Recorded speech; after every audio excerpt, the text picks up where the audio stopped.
Good morning, sir. Okay. In last class, we were talking about protistians. The first organism of protistians are chrysophytes. Chrysophytes are also known as golden algae, or the other term we can say chrysophytes are also known as diatoms. They are found in the freshwater as well as in the marine environment. It means इनकी presence जो होगी fresh water में भी हो सकती है और marine environment के सराउंडिंग में भी अवेलेबल होंगे. जनरली ये जो पर्टिकुलर हमारे क्राइसोफाइट्स होते हैं ये माइक्रोस्कोपिक होते हैं, उसके साथ साथ ये फोटोसिंथेटिक होते हैं, यानी इनमें की कुछ वैरायटी में क्लोरोफिल पिगमेंट की अवेलेबिलिटी होती है.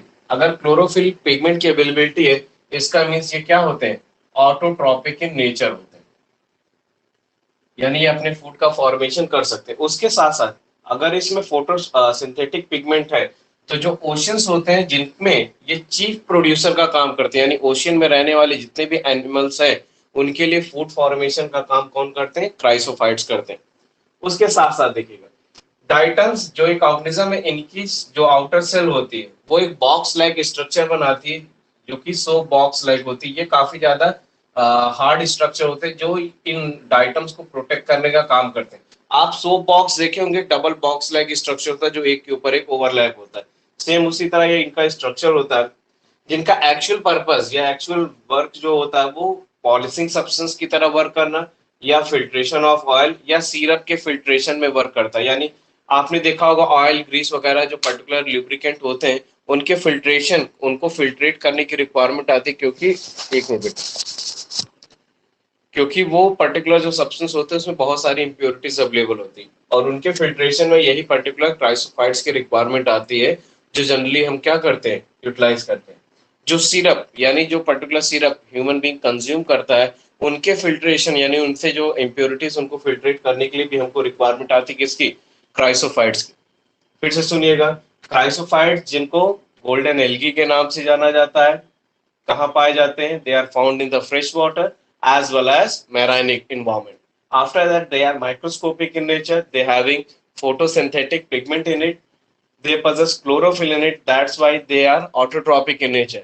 Due to autotrophic in nature, they are known as chief producer of the ocean. Sometime question will ask who called chief producer of the ocean. The answer is chrysophyte. Diatoms having the outer shell which is made up of calcium and other material which act as a soap-like box which protect the diatoms from the predators, and they help in polishing, filtration of oil and making syrup and filtration of syrup also. ये clear हुआ बेटा?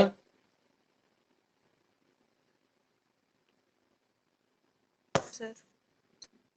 चलिए देखिए इनके general characteristic जो आ रहे हैं 4 to 5 आ रहे हैं, इनका आप स्क्रीनशॉट लेते रहिए. अगर आपको स्क्रीन विजिबल हो रही तो आप इनके स्क्रीनशॉट ले लीजिए जिससे आपको बेनिफिट होगा कि हमको इतने चीज जब भी अगर कभी आएगा तो इतनी चीजें लिखनी रहेंगी.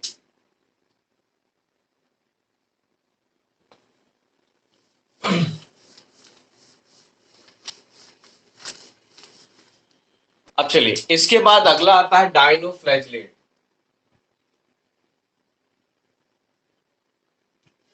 डाई मीन्स होता है टू, यानी और फ्लैजिलम मीन्स इनके लोकोमोटिव ऑर्गन. इनके नेम से इनके कैरेक्टरिस्टिक्स पता चलता है कि ये जो पर्टिकुलर डाइनोफ्लैजिलेट्स होते हैं इनके आउटर कवरिंग पे 2 इन नंबर फ्लैजिला पाया जाता है. उसके साथ साथ ये जो ऑर्गेनिजम्स होते हैं जनरली मैराइन होते हैं यानी सीज वाटर में पाए जाते हैं, उसके साथ साथ फोटोसिंथेटिक होते हैं यानी इसमें फोटोसिंथेटिक पिगमेंट क्लोरोफिल की अवेलेबिलिटी देखी जाती है.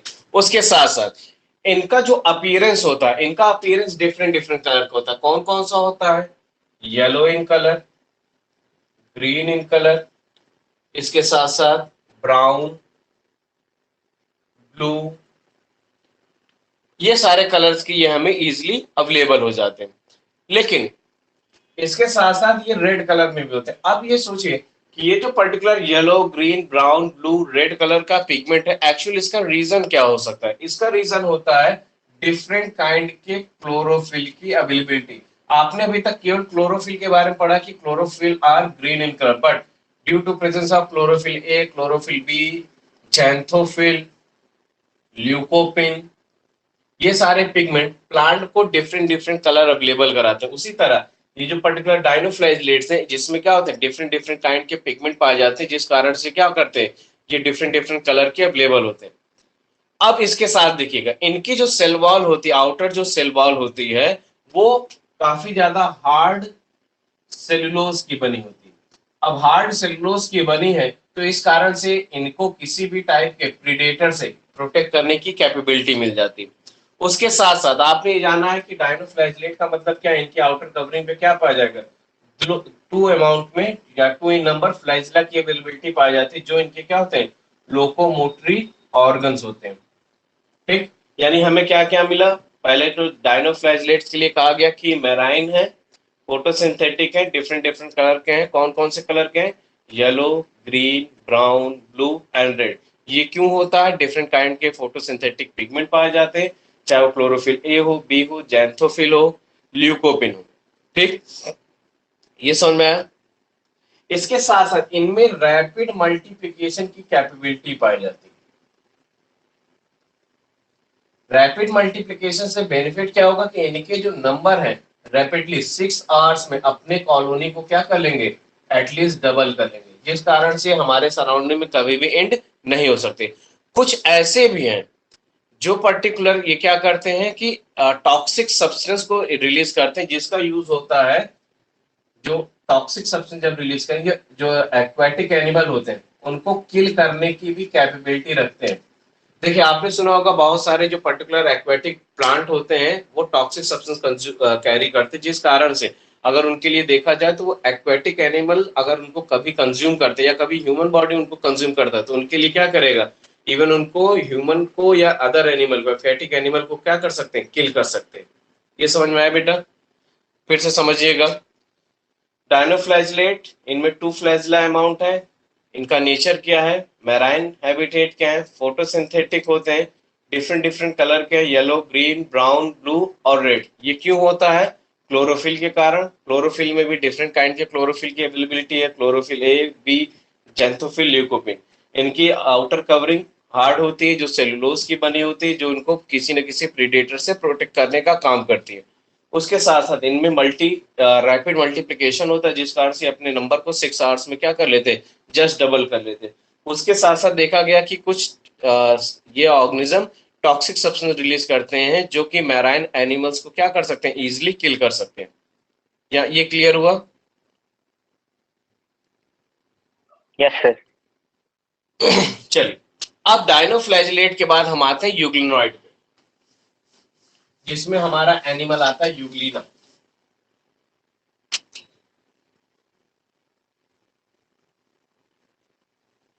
यूग्लिना की बात करें तो जस्ट ये लाइक हमारे पैरामीशियम की तरह होता है, लेकिन एक्चुअल में क्या होता है कि यहीं पर इनके दो फ्लैजिला पाए जाते हैं, जो कि इनको क्या करते हैं, उससे अलग करते हैं। लेकिन पर्टिकुलर जो पैरामीशियम होता है उसकी आउटर कवरिंग पे सीलिया पाया जाता है, लेकिन यूग्लिना में नहीं पाया जाता।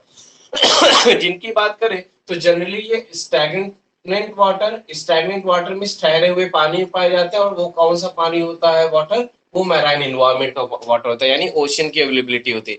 इंस्टेड ऑफ सेल वॉल इनके पास प्रोटीन लेयर आउटर कवरिंग पे पाई जाती है, जिनको पेलिकल कहा जाता है। यानी सेल वॉल जो होगी एब्सेंट होगी, और सेल वॉल के प्लेस पे क्या पाया जाएगा, पेलिकल की एक लेयर होगी जो कि प्रोटीन की बनी होती है। ठीक, अब आगे देखिएगा।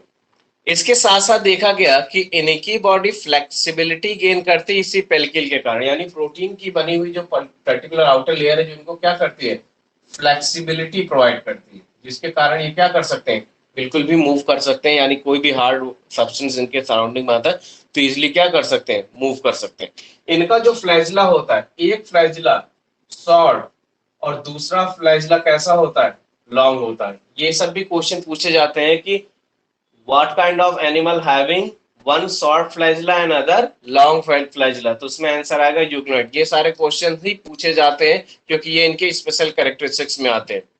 ठीक, तो इसको लिख लीजिएगा कि one flagella having short tail and another one is long tail. अब इसमें बताया जाता है कि ये जो पर्टिकुलर ऑर्गेनिज्म होते हैं फोटोसिंथेटिक होते हैं। फोटोसिंथेटिक सारे ऑर्गेनिज्म अभी तक मिल पा रहे हैं, यानी फोटोसिंथेटिक है तो ये फोटोसिंथेसिस का प्रोसेस परफॉर्म करेंगे। ये जब इनको सनलाइट मिलती है तब तो ये क्या करते हैं, फोटोसिंथेसिस करते हैं, लेकिन जब सनलाइट की अवेलेबिलिटी नहीं होती, on that case they perform heterotrophic nature, यानी अपने आप को हेट्रोट्रॉपिक ऑर्गेनिज्म के कैटेगरी में कन्वर्ट कर लेते हैं। जब ये क्या करते हैं, किसी न किसी अदर ऑर्गेनिज्म को कंज्यूम करते हैं, लेकिन वो ऑर्गेनिज्म कैसे होंगे, माइक्रोस्कोपिक होंगे। ठीक, यानी सनलाइट जब तक मिली तब तक तो ये क्या रहे, फोटोसिंथेटिक रहे, लेकिन जैसे सनलाइट की अवेलेबिलिटी नहीं मिली, यानी लॉन्ग पीरियड ऑफ टाइम के लिए सनलाइट नहीं मिल रही, तो अपने आप को क्या कर लेंगे, कन्वर्ट कर लेंगे किसमें, पर्टिकुलर हेट्रोट्रॉपिक इन नेचर में। अब इनका जो पर्टिकुलर फोटोसिंथेटिक पिगमेंट होता है सिमिलर होता है हमारे पर्टिकुलर हायर प्लांट की तरह, यानी जो हायर प्लांट की कैटेगरी में, यानी हमारे जो नॉर्मल सराउंडिंग में प्लांट है उन्हीं की तरह उसमें फोटोसिंथेटिक पिगमेंट पाया जाता है, जिस कारण से क्या करते हैं, ये अपने आप को ऑटोट्रॉपिक इन नेचर बनाए रहते हैं, जिसमें एग्जाम्पल है हमारा यूग्लिना। इसको बनाना चाहें या नोट करना चाहें लिख लीजिए। कैसे होंगे, पहले चीज तो एक स्टैग्नेंट वाटर में है, स्टैग्नेंट वाटर के साथ साथ मैराइन इन्वायरमेंट में इनकी सेल वॉल नहीं पाई जाती, यानी cell wall is absent in Euglena. They having pellicle as their outer covering, which is made up of protein, which provide flexibility to the euglena. They are photosynthetic in nature in the presence of sunlight, but in the absence of sunlight, they behave like a heterotrophic in nature. On that condition, they consume microscopic organism. They having similar photosynthetic pigment as similar to the higher plant. यहाँ पे कुछ पूछना है तो पूछिए, नहीं तो आगे बढ़ा जाए।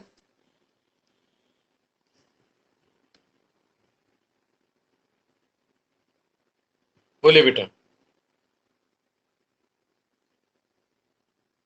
क्लियर है। चलिए, अब देखिए, इसके बाद हम इसके अगले एनिमल की बात, ऑर्गेनिज्म की बात करेंगे, जो है हमारा स्लाइम मोल्ड।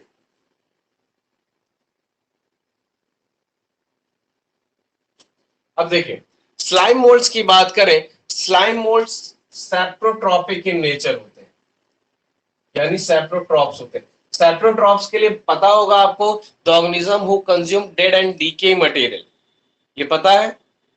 और डेड एंड डीके मटेरियल से ये क्या करते हैं, ऑर्गेनिक सब्सटेंस का कंजम्पशन करते हैं, यानी इनके लिए फूड होगा क्या, एक ऑर्गेनिक सब्सटेंस, जो कि इनको बॉडी में क्या करता है, एनर्जी का सोर्स होता है। अंडर द सुटेबल कंडीशन, यानी जब इनको एक फेवरेबल कंडीशन होगी तो उस कंडीशन में क्या करते हैं, ये पर्टिकुलर अपनी ग्रुप ऑफ कम्युनिटी के साथ रहते हैं, जो बनता है क्या, प्लाज्मोडियम। यानी अगर सिंगल रहेंगे तो स्लाइम मोल्ड, अगर ग्रुप में रहेंगे तो क्या रहेंगे, प्लाज्मोडियम। जो प्लाज्मोडियम डिफरेंट काइंड की डिजीज कॉज करता है। अब इसके बाद जब ये पर्टिकुलर अनफेवरेबल कंडीशन में है, जहां पे ये प्लाज्मोडियम का कंडीशन बना रहे हैं, इसके साथ साथ जब ये फेवरेबल कंडीशन में आएंगे तब तो ये हमारे क्या है, पर्टिकुलर हमारे स्लाइम मोल्ड्स हैं, लेकिन जब अनफेवरेबल कंडीशन में आएंगे तो ये क्या करेंगे, अपने स्पोर्स का फॉर्मेशन करते हैं, और यही स्पोर्स आगे चल के डेवलप होके नए ऑर्गेनिज्म का क्या करता है, फॉर्मेशन करता है, यानी नए स्लाइम मोल्ड्स का नंबर इंक्रीज करता है, यानी ये इनके रिप्रोडक्शन की बात होगी, जो कि एयर में डिस्पर्स होके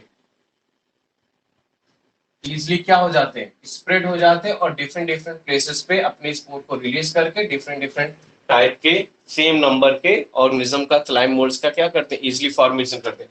इनके स्ट्रक्चर की बात की जाए तो जनरली ये राउंड शेप या ओवल शेप स्ट्रक्चर के पाए जाते हैं, जो काफी ज्यादा हार्ड स्ट्रक्चर में नहीं पाए जाते।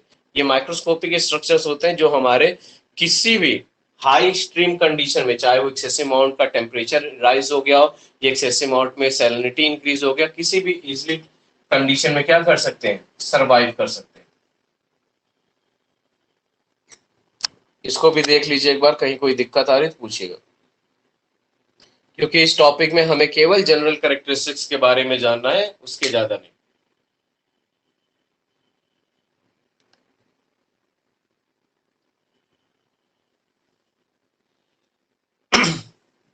आगे बढ़ा जाए।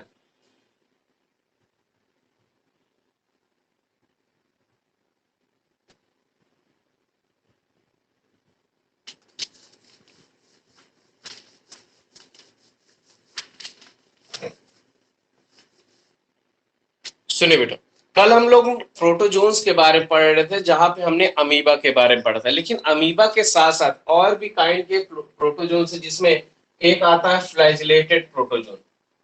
फ्लैजिलेटेड प्रोटोजोन्स नाम से पता चल रहा है कि उसमें क्या पाया जाएगा, फ्लैजिला की अवेलेबिलिटी पाई जाती है। बताया जाता है कि the member of this group having free living parasite, यानी ये फ्री लिविंग भी रहते हैं और उसके साथ साथ ये पैरासिटिक इन नेचर भी रहते हैं। पैरासिटिक इन नेचर मींस क्या होता है, कोई बताएगा? What do mean by parasite? The organism who lives on its host and consume. By destroying their body. ठीक, यानी फ्री लिविंग होंगे, यानी किसी भी ऑर्गेनिज्म पे सरवाइव कर सकते हैं, उसके साथ साथ पैरासिटिक इन नेचर, यानी ये किसी ऑर्गेनिज्म या होस्ट पे रहकर उसकी बॉडी को क्या करेंगे, डिस्ट्रॉय भी करेंगे। जिसके साथ साथ इनमें बताया गया they having flagella in their outer body, यानी इनकी आउटर बॉडी पे क्या पाया जाएगा, फ्लैजिला पाया जाएगा, जो इनके लिए लोकोमोटरी ऑर्गन। उसके साथ साथ इन ये एक डिजीज कॉज करते हैं जिसे कहा जाता है स्लीपिंग सिकनेस, जो कि होता है ट्रिपेनोसोमा। ट्रिपनोसोमा एक ऐसा ऑर्गेनिज्म है जो स्लीपिंग सिकनेस लाता है, यानी जब भी किसी बॉडी में ये पर्टिकुलर प्रोटोजोन्स इंटर करते हैं तो उनकी बॉडी में हमेशा टायर्डनेस लगी रहती है, नींद लगी रहती है। लेकिन ये मत सोचिएगा कि आप लोग रात में सोते हैं या किसी को 6 to 8 आवर्स से मोर देन 10 आवर्स उनको नींद आती है तो उनको स्लीपिंग सिकनेस है। स्लीपिंग सिकनेस के कुछ पर्टिकुलर सिम्टम्स हैं, वो क्या होते हैं, पर्टिकुलर जब बॉडी फूड कंज्यूम करे या ना करे, बॉडी बहुत ज्यादा लो फील करती है, बहुत जल्दी जल्दी से नींद आने लगती है, बॉडी का वेट सडनली गिरने लग जाता है। तो ये कुछ हमारे सिम्टम्स होते हैं प्रोटोजोन्स के, जो कि होता है ट्रिपैनोसोमा। लेकिन ये उन लोगों को होता है जो बहुत ज्यादा कंटामिनेटेड वाटर का कंजम्पशन करते हैं। नॉर्मल वाटर कंजम्पशन करने वालों को बिल्कुल भी ये सारी डिजीज नहीं होती। इसके बाद दूसरा हमारा सीलिएटेड प्रोटोजोन। सीलिएटेड प्रोटोजोन्स का मीन्स क्या है कि जब पैरामीशियम की बॉडी में आउटर कवरिंग पे क्या पाया जाए, सीलिया पाया जाए, यानी इनके लोकोमोटरी ऑर्गन क्या होंगे, सीलिया होंगे। यानी इनके लोकोमोटरी ऑर्गन के थ्रू ही इन प्रोटोजोन्स को डिफरेंट डिफरेंट कैटेगरी में बांटा गया है, जिसमें पहला हमारा फ्लैजिलेटेड था, दूसरा हमारा सीलिएटेड प्रोटोजोन, जिसमें बताया गया कि इनकी जो आउटर कवरिंग है, यानी ये मिड गट्स के थ्रू क्या होती है, ओपन होती है, जहां से यही ओरल ग्रुप्स कहलाते हैं। ओरल ग्रुप्स के थ्रू ही फूड का, वाटर का या किसी सब्सटेंस का क्या होता है, ट्रांसपोर्टेशन होता है। और लोकोमोशन जो हो रहा है किसके थ्रू हो रहा है, इन्हीं पर्टिकुलर सीलिया के थ्रू हो रहा है, जिसमें आपके एग्जांपल्स आते हैं पैरामीशियम, यानी पैरामीशियम सी ऑर्गेनिज्म है जो क्या करते हैं इस तरीके का लोकोमोशन या पर्टिकुलर सीलिया को कंसिस्ट करते हैं। और अगला जो हमारा लास्ट इसमें का आता है वो आता है हमारा स्पोरोजोन, जिसमें स्पोरोजोन्स के लिए बताया गया कि स्पोरोजोन्स इसलिए नाम रखा गया है कि इनके पर्टिकुलर लाइफ के एक पार्ट में स्पोर स्ट्रक्चर का फॉर्मेशन होता है, यानी इनकी लाइफ साइकिल का एक पार्ट ऐसा होगा जहां पे इनमें स्पोर लाइक स्ट्रक्चर बनेंगे, जो कि हमारा जनरली डिजीज कॉजिंग एजेंट होता है, जिसमें आता है मलेरिया डिजीज। मलेरिया डिजीज जो कॉज होता है वो जनरली होता है पर्टिकुलर एक पैरासाइट के थ्रू, जिसे कहा जाता है प्लाज्मोडियम वाइवेक्स। प्लाज्मोडियम जो कि कैरी किया जाता है किसके थ्रू, फीमेल एनाफिलीज के थ्रू। और आपको पता है कि फीमेल एनाफिलीज मॉस्किटो जो होती है वही बाइट करती, मेल मॉस्किटो बिल्कुल भी बाइट नहीं करते। और ये फीमेल एनाफिलीज मॉस्किटो इस प्लाज्मोडियम वाइवेक्स को कैरी करते हैं, यानी ये कैसे वर्क करते हैं, एज अ कैरियर। जो जब बॉडी में इनका स्ट्रिंग इंटर करता है तो ये प्लाज्मोडियम बॉडी में क्या हो जाता है, इंसर्ट, जिससे क्या डिजीज कॉज हो जाती है, मलेरिया। जिसके सिम्टम्स आपको पता ही होंगे कि हमारी बॉडी में अगर मलेरिया के डिजीज कॉजिंग एजेंट अवेलेबल है तो ऐसी कंडीशन में वो पर्सन किससे सफर करेगा, उसकी बॉडी में प्लेटलेट्स के नंबर डिक्रीज हो जाते हैं। ये समझ में आया?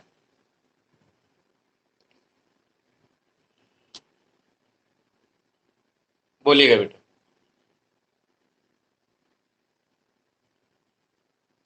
Yes.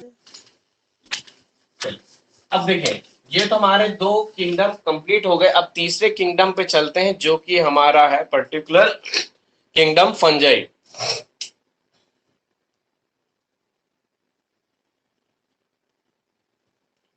किंगडम फंजाई की बात करें तो जो बना है फंगस से, फंगस जिसे कहा जाता है मशरूम। आप लोग मशरूम का कंजम्पशन किए होंगे, बोलिएगा। Yes sir. मशरूम हमारा एक एडिबल फंजाई है, यानी उसको हम ईट भी कर सकते हैं। ये पर्टिकुलर जो ऑर्गेनिज्म होते हैं ग्रेट वैरायटी यानी ग्रेट डाइवर्सिटी रिप्रेजेंट करते हैं, जिस कारण से इनकी जो हैबिटेट है ये वाइडली डिस्ट्रीब्यूट है, यानी काफी ज्यादा ये डिस्ट्रीब्यूटेड फॉर्म में आपको इजिली अवेलेबल होंगे, यानी वाटर में भी मिलेंगे, टेरेस्ट्रियल में भी मिलेंगे, हमारे पर्टिकुलर सॉइल और सैंड वाटर या कहीं ना कहीं इजिली आपको अवेलेबल मिलेंगे। जिसके लिए बताया गया कि इनके जो एग्जाम्पल है जैसे ईस्ट है, ये सारे जो पर्टिकुलर प्रोडक्ट होते हैं, यानी ईस्ट जो है वो बियर इंडस्ट्री में, बेकरी इंडस्ट्री में, या पर्टिकुलर जो चपाती बनती है यानी रोटी बनती है उनके डो को तैयार करने में भी यूटिलाइज होता है। आप लोग इडली डोसा बनाते होंगे तो उसमें ईस्ट का यूटिलाइजेशन करते होंगे, क्यों? पर्टिकुलर जो पर्टिकुलर डो आपका होता है, यानी जो आप डो तैयार करते, चाहे वो राइस का हो या पर्टिकुलर किसी भी चीज का, सूजी का ही हो, तो आप क्या करते हो इसमें ईस्ट का एडिशन करते हो। या अगर कोई मुस्लिम में होंगे तो उनके यहाँ जब रोटी बनती है तो खमीर डाला जाता है, वो खमीर क्या है? ये ईस्ट है, जो उस पर्टिकुलर डो को क्या करता है? फ्लफी बनाता है। फ्लफी बनाने से बेनिफिट क्या होता है? क्योंकि वहां पे प्रोड्यूस होती है कार्बन डाइऑक्साइड, और कार्बन डाइऑक्साइड एक क्या होती है? एक वार्म गैस होती है, जो डो में पोर का फॉर्मेशन करते हैं, जिससे वो पर्टिकुलर डो क्या हो जाता है? फ्लफी हो जाता है। इसके साथ साथ देखा जाता है कि इनकी जो डेवलपमेंट है, ग्रोथ एंड डेवलपमेंट है, काफी ज्यादा हॉट एंड ह्यूमिड एरिया में इजिली हो जाती है, यानी कितना भी टेम्परेचर आई हो इजिली क्या हो जाते हैं? अवेलेबल हो जाते हैं। अब अगर आप अपने रेफ्रिजरेटर में देखे होंगे तो आपको फंगस डेफिनेटली दिखा होगा। देखे हो आप लोग रेफ्रिजरेटर में? बताइएगा, have you ever seen fungus in your refrigerator?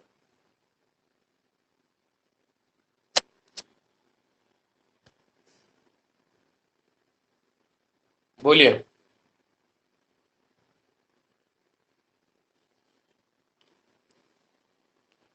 चलो, अनुरोध ने तो नहीं देखा। देखिए, अगर आप देखेंगे तो आपके पर्टिकुलर रेफ्रिजरेटर में ब्लैक कलर का स्पॉट दिखता है, यानी जो पर्टिकुलर ट्रे लगे होते हैं, ट्रेज में देखिए यहाँ पे एक प्लास्टिक का एक कोट होता है रबड़ का, जहाँ पे ब्लैक ब्लैक कलर के स्पॉट कभी कभी दिखते हैं। अगर 15 टू 20 डेज में आपकी रेफ्रिजरेटर की क्लीनिंग नहीं हो रही तो ऐसे कंडीशन वहां पर आपको ब्लैक कलर के स्पॉट दिखते हैं। यही ब्लैक कलर के स्पॉट क्या होते हैं? ये हमारे फंगस होते हैं। और ये फंगस आते कहाँ से हैं? फंगस की जनरली जो ट्रांसमिशन या ट्रांसपोर्टेशन की जो मैकेनिज्म है वो आती है इस तरीके से कि आप कोई भी फूड सब्सटेंस लाते हैं तो वो फूड सब्सटेंस कैरी करता है क्या? कार्बोहाइड्रेट। और ये कार्बोहाइड्रेट इन फंगस के लिए क्या होता है? एज अ फूड सब्सटेंस होता है। और उसके साथ साथ वाटर बॉडीज एनिमल ऑर्गेनिज्म होते हैं, जिस कारण से आपके रेफ्रिजरेटर जो बहुत ज्यादा मॉइस्चर कंसिस्ट करता है, जिस कारण से फूड में या किसी न किसी सब्सटेंस में अवेलेबल इनके स्पोर्स इस पर्टिकुलर फूड सब्सटेंस के थ्रू आपके रेफ्रिजरेटर में अवेलेबल हो जाते हैं। ठीक, तो अगर आपके रेफ्रिजरेटर की क्लीनिंग प्रॉपरली हो रही तो ठीक है, अदरवाइज बहुत ही जल्द उससे फंगस की अवेलेबिलिटी हो जाती है। अगर आप लोग ब्रेड वगैरह देखिए तो ब्रेड, अगर एक पर्टिकुलर स्लाइड ऑफ ब्रेड आप रख दीजिए रेफ्रिजरेटर में विदाउट उनको पैक किए हुए, तो बहुत जल्दी इसमें थ्रेड लाइक स्ट्रक्चर्स अवेलेबल हो जाते हैं। यही थ्रेड लाइक स्ट्रक्चर्स क्या होते हैं?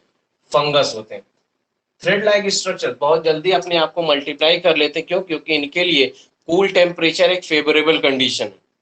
ठीक, और ये थ्रेड लाइक जो स्ट्रक्चर होते हैं जिनको कहा जाता है हाइफी, यानी इनकी सिंगल थ्रेड लाइक स्ट्रक्चर को कहा जाता है हाइफी। और ग्रुप ऑफ हाइफी यानी जो पर्टिकुलर नेट लाइक स्ट्रक्चर होता है जिन्हें कहा जाता है माइसीलियम। ये याद रखिएगा, पूछा जाता है कि single group of thread like structure of each fungi is known as hyphae and the group of hyphae is known as mycelium.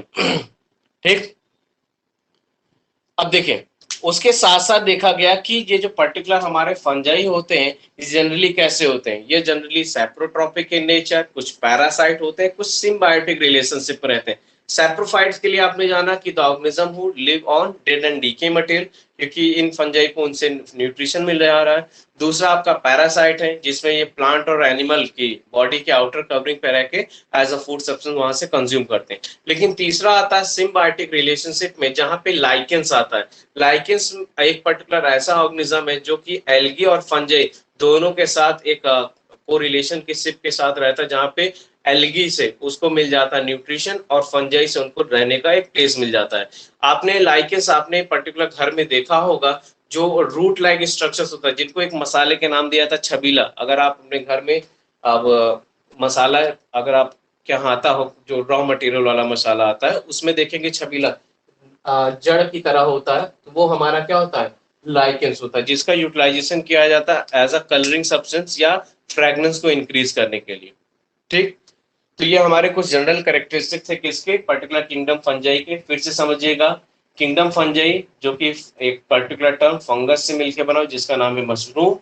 ये वाइडली डिस्ट्रीब्यूटेड होते हैं क्योंकि ये किसी भी पर्टिकुलर लोकेशन पे किसी भी हैबिटेट में इजीली ग्रो कर सकते हैं। इवन रॉटन फ्रूट या पर्टिकुलर मॉइस्ट ब्रेड किसी पे सरवाइव कर सकते हैं। इसके साथ साथ बताया गया कि ये यूनिसेलुलर फंजाई है जिनका यूज होता है बियर इंडस्ट्री या बेकरी इंडस्ट्री में। क्यों?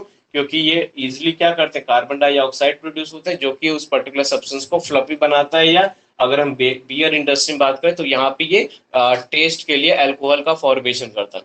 उसके साथ साथ देखा गया कि ये जो पर्टिकुलर इनकी सिंगल यूनिट जो होती है थ्रेड लाइक स्ट्रक्चर वो कहलाती है हाइफी, और ग्रुप ऑफ हाइफी कहलाता है माइसीलियम। उसके साथ साथ देखा हमने कि ये सेप्रोट्रॉपिक इन नेचर होते हैं। जनरली ये होते हैं कैसे, हेट्रोट्रॉपिक इन नेचर, क्योंकि ये एब्जॉर्ब करते हैं सॉल्युबल ऑर्गेनिक मटेरियल को किसी न किसी डेड मटेरियल या किसी न किसी प्लांट पार्ट से। इसके साथ साथ इनको 3 कैटेगरी में कन्वर्ट किया गया। पहला कैटेगरी थी सेप्रोट्रॉपिक इन नेचर, दूसरा था पैरासाइट, और तीसरा था हमारा symbiotic relationship. Saprotrophic in nature में क्या करते हैं, डेड डीके मटेरियल से अपने फूड का कंजम्पशन करते हैं।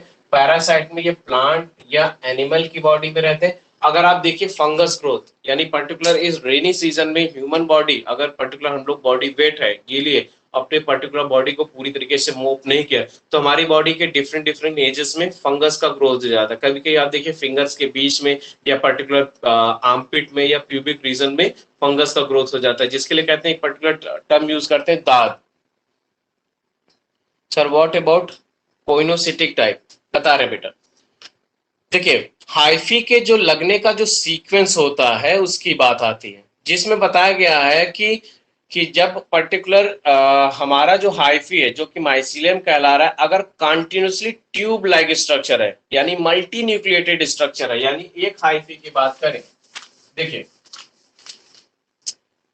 ये जो पर्टिकुलर हाइफी का आपने थ्रेड लाइक स्ट्रक्चर देखा, ये एक्चुअली में होती है इस तरह। अगर ये जो हाइफी है अगर ये सेप्टेट है तो एकोनियोसिटिक टाइप, लेकिन अगर सेप्टेट नहीं है यानी पूरी तरीके से फ्री है, जिसमें मोर देन वन न्यूक्लियस की अवेलेबिलिटी आ रही है, तो ये हमारे क्या होंगे, कोइनोसिटिक टाइप के हाइफी कहलाएंगे। ठीक, अंजलि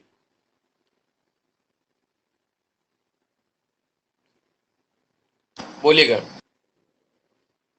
यस सर।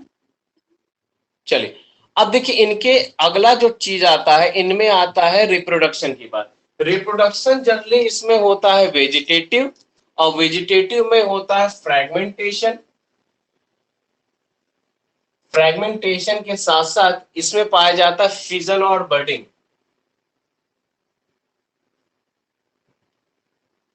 और उसके साथ साथ ये तो हमारा वेजिटेटिव रिप्रोडक्शन हुआ जिसे हम एसेक्सुअल मोड में रखते हैं। लेकिन अगर एसेक्सुअल मोड ऑफ रिप्रोडक्शन की जनरली बात किया जाए तो वो होता है पर्टिकुलर किसके थ्रू, कोनिडिया के थ्रू या कोनिडियोस्पोर के थ्रू। इन सभी टर्म को हम बताते हैं। पहले आप जानिए वेजिटेटिव रिप्रोडक्शन में, जिसमें हम फ्रैगमेंटेशन की बात करें। फ्रैगमेंटेशन में बात करें तो एक पर्टिकुलर ऑर्गेनिज्म अगर किसी भी पार्ट से डिटैच हो जाता है, जैसे हमारा एल्गी है या पर्टिकुलर कोई भी फंगस है, अगर किसी भी पार्ट से ब्रोकन डाउन होता है और उसको सबस्ट्रेट मिल जाए, ऐसी कंडीशन में ये ब्रोकन पार्ट वहां से न्यूट्रिशन गेन करके अपने आप को क्या कर लेगा, डेवलप कर लेगा। ये तो हो गई फंगस में फ्रैगमेंटेशन की बात। लेकिन फिजन और बडिंग की बात करें, फिजन क्या होता है कि फिजन मीन्स होता है डिवीजन, यानी अगर कोई पर्टिकुलर फंगस अपने आप को डिवाइड कर ले। डिवाइड करने के लिए आपको क्लास 10 में पढ़ाया गया था कि जब भी किसी सेल का डिवीजन होगा वहां पे दो चीजें होंगी, एक पर्टिकुलर होगा कैरियोकाइनेसिस, दूसरा होता है क्या, साइटोकाइनेसिस। ये तब होता है जब पूरी सेल पूरी तरीके से क्या हो चुकी रहती है, डेवलप हो चुकी है। लेकिन यहाँ पे दो चीजें होती हैं, एक होता है आपका साइटोगैमी और दूसरा होता है कैरियोगैमी। कैसे होता है वो जानेगा। कैरियोगैमी और साइटोगैमी क्या होता है, ये पर्टिकुलर फ्यूजन होता है दो के बीच, यानी टू सेल्स के बीच होता है, जो कि एक मोटाइल, यानी या तो दोनों सेल्स क्या होंगे, मोटाइल होंगे, टू मोटाइल सेल, या टू नॉन मोटाइल। और मोटाइल और नॉन मोटाइल के बारे में बताएंगे, किसी कुछ पता है? जानवी, मोटाइल है नॉन मोटाइल क्या होता है? हर्ष, आलिया,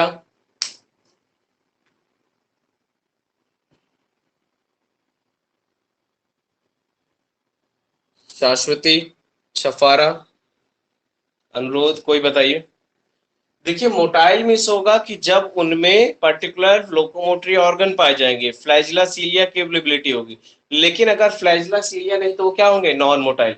अब देखें ये पर्टिकुलर साइटोगैमिस मीन्स क्या है, फ्यूजन ऑफ साइटोप्लाज्म, यानी जब सबसे पहले कोई ना कोई स्पोर्स आएंगे, इनका क्या होगा, साइटोगैमी होगा। साइटोगैमी में सबसे पहला जो प्रोसीजर होता है जिसको कहा जाता है प्लाज्मोगैमी।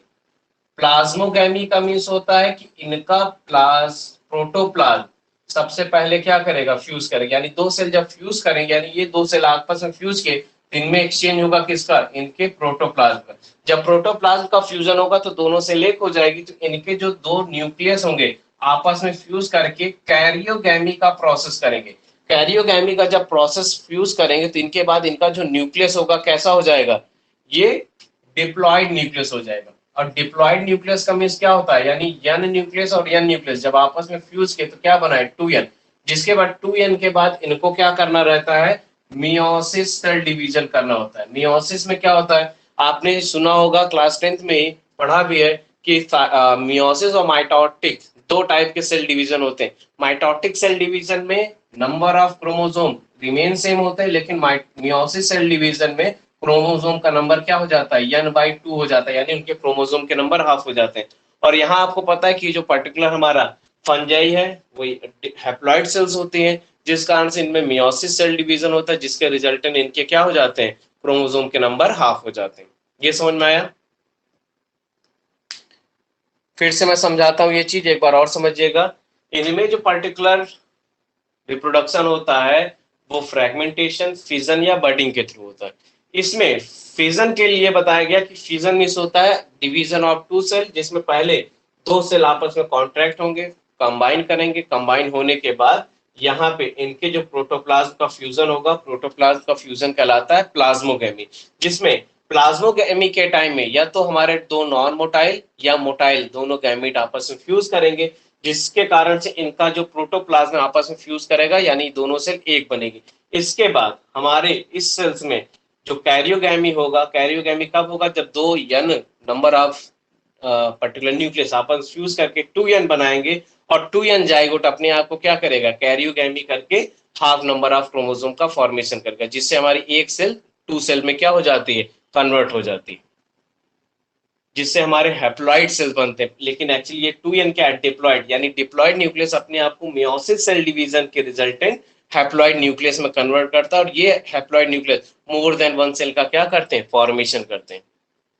ये समझ में आया? बोलिएगा बेटा। यही सेम चीज जब ये स्पोर फॉर्मेशन करते हैं, स्पोर फॉर्मेशन के टाइम में इनकी जो साइकिल होती है कुछ इस टाइप की होती है, जिसमें कोनिडिया कोनिडियो स्पोर है। कोनिडिया उनके स्पोर का नाम है, इस कोनिडियो स्पोर जो स्पोर को कैरी करते हैं। यानी हम एक एग्जांपल दे रहे हैं, जैसे ये जो पर्टिकुलर स्पोर है, इन स्पोर्स को क्या कहा जाएगा, कोनिडिया। लेकिन इस कोनिडिया को कैरी करने वाले इस ब्लैडर लाइक स्ट्रक्चर को क्या कहा जाएगा, कोनिडियो फोर। अब ये कोनिडियो फोर जो कि एक स्पोर लाइक स्ट्रक्चर है, जो सबसे पहले क्या करेंगे, प्लाज्मोगैमी करेंगे। प्लाज्मोगैमी के रिजल्टेंट इनका क्या बनेगा, एक डिप्लॉइड न्यूक्लियस बनेगा। ये डिप्लॉइड न्यूक्लियस क्या करेगा, मियोसिस सेल डिवीजन के रिजल्टेंट यहाँ पे अपने ऑर्गेनिज्म को फॉर्मेशन करेगा, जिसके साथ साथ यहीं पे इनके साथ होगा कैरियोगैमी। कैरियोगैमी मीन्स क्या होता है, फ्यूजन ऑफ टू न्यूक्लियस, जिसके बाद मियोसिस सेल डिवीजन के बाद ये बनाएंगे क्या, स्पोर, और यही स्पोर फिर से क्या करेंगे, प्लाज्मोगैमी। प्लाज्मोगैमी के बाद बनेगा डिप्लॉइड न्यूक्लियस, फिर से वो कैरियोगैमी का प्रोसेस करके मियोसिस के बाद अपने स्पोर का फॉर्मेशन करते रहते हैं और न्यू न्यू फ्रूटिंग बॉडी का फॉर्मेशन कंटिन्यूसली होता रहता है। तो ये था आपका पर्टिकुलर फंजाई का इंट्रोडक्शन, जिसमें आप इनके डिफरेंट डिफरेंट ऑर्गेनिज्म के बारे में आप पढ़ोगे, जिसमें फाइकोमाइस्टीज, एस्कोमाइस्टीज, बेसिडोमाइस्टीज, ये आपके सारे रहे, और ड्यूट्रोमाइसिस, यही 4 आपके हैं। ठीक, इसके बाद आपका स्टार्ट हो जाएगा किंगडम प्लांटी और एनिमिलिया, जो कि बहुत छोटा सा है। ठीक है, नोट्स आप लोग को कल मिल गई थी।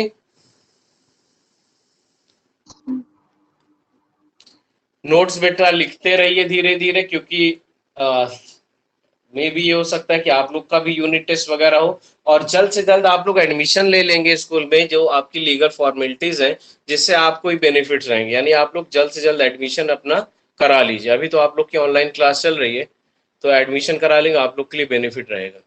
ठीक है, बोलिएगा। ठीक है, so be ready for your next class. Go and connect with your next class, that is chemistry class. Okay, have a good day.